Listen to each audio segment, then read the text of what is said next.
కొంతమందిని, easy money ఆశ చూపి కొంతమందిని, డబ్బు అవసరం ఉన్న పిల్లల్ని టార్గెట్ చేసేవాడు అనమాట ఈ ఎప్స్టైన్.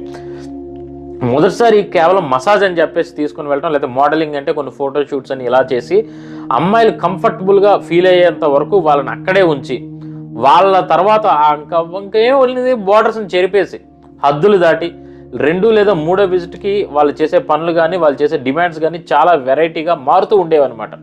ఒకవేళ ఇన్ కేసు అమ్మాయి నచ్చక మీరు పలానా చెప్పారు లేదా ఇక్కడ పలానా చేస్తున్నారని రిజెక్ట్ చేసినట్టయితే అప్పటి వరకు వచ్చిన పేమెంట్ ఆపేసేవారు, భయపెట్టేవారు. ఎవరికి చెప్పినా నువ్వే ఇబ్బంది పడతావు, నీ తాలూకు పర్సనల్ ఫొటోస్ కొన్ని ఉన్నాయని చెప్పి వాళ్ళని ఇబ్బంది పెట్టి వాళ్ళని ఇటువంటి నీచమైనటువంటి పనులకి వాళ్ళని ప్రేరేపించే పరిస్థితి అయితే అక్కడ ఉండేదన్నమాట. కంప్లీట్గా ఇది ఒక కన్సెంట్ కాదు, ఇది ఒక మానసికంగా వాళ్ళని కృంగిపోయి కుషించిపోయి చేసిన తర్వాత వాళ్ళని ఈ గెస్ట్ల కోసం ఉపయోగించడం అయితే జరిగేదన్నమాట. వీళ్ళని ఏంటంటే ఎప్స్టైన్ వాడి కోసం మాత్రమే